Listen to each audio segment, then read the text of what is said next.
Hello guys, welcome back to my YouTube channel that is nurses clips. तो आज हम बात करने वाले हैं जीआईटी डिसऑर्डर्स में नेक्स्ट टॉपिक डायरिया की। तो शुरू करते हैं।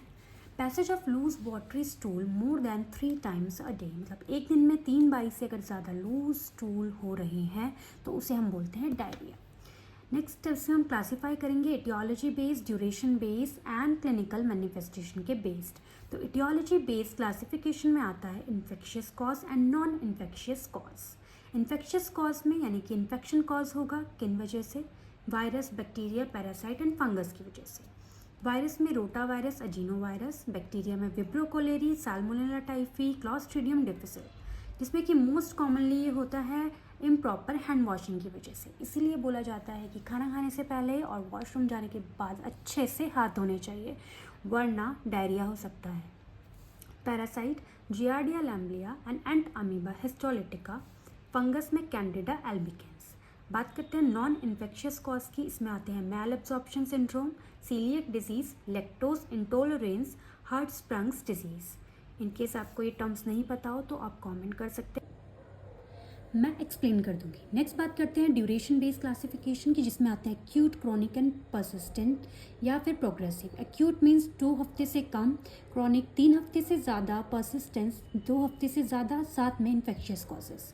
नेक्स्ट है क्लिनिकल मैनिफेस्टेशन के अकॉर्डिंग, जो कि बहुत इंपॉर्टेंट है, ये पूछा जाता है एग्जाम में। राइस वाटर स्टूल जो किसमें देखने को मिलता है? कॉलेरा में। पी सूप स्टूल देखने को मिलता है टाइफॉइड में। Bloody diarrhoea, diarrhoea is known as dysentery, जो कि होती है एंटमीबा हिस्टोलिटिका की वजह से।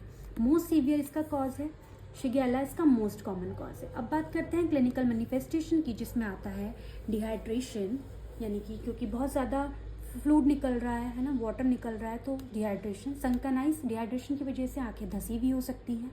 इंक्रीज थ्रस्ट, प्यास बढ़ सकती है। Electrolyte imbalance, sodium, potassium, magnesium, इन सब की कमी हो सकती है। डिप्रेस फॉन्टनेल बच्चों में देखने को मिल सकता है। Decrease tear production, decrease skin turgor means skin elasticity कम हो सकती है। डिक्रीज पोटेशियम यानी कि हाइपोकैलेमिया, पोटेशियम की कमी। मेटाबॉलिक एसिडोसिस, यहाँ पे अल्कलोसिस नहीं एसिडोसिस होगा। इसको आप कैसे याद रख सकते हैं? जैसे कि बॉडी का फ्लूइड है वो नीचे से आउट हो रहा है पूरा, तो ऊपर क्या बचा? एसिड, तो इधर होगा मेटाबॉलिक एसिडोसिस। जबकि वॉमिटिंग में क्योंकि ऊपर से फ्लूइड निकल रहा है तो एसिड सारा बाहर निकल गया, तो नीचे क्या बचा? बेस, तो होगा मेटाबॉलिक एल्कलोसिस। तो इसमें होता है metabolic acidosis. Next is dry mucous membrane, जीभ वगैरह ड्राई दिखेंगी। लिथार्जी, बहुत थकान लगती है। हाइपोटेंशन, बीपी कम देखने को मिलता है। Site to check skin turgor, infant में फॉन्टनेल, चाइल्ड में एब्डोमेन एंड अडल्ट में हम चेस्ट से डिहाइड्रेशन स्किन टर्गर चेक कर सकते हैं। डायग्नोसिस में stool culture, stool hanging drop for cholera and pinch test dehydration कर सकते हैं। स्टूल कल्चर में हम सैंपल दे देते हैं स्टूल का।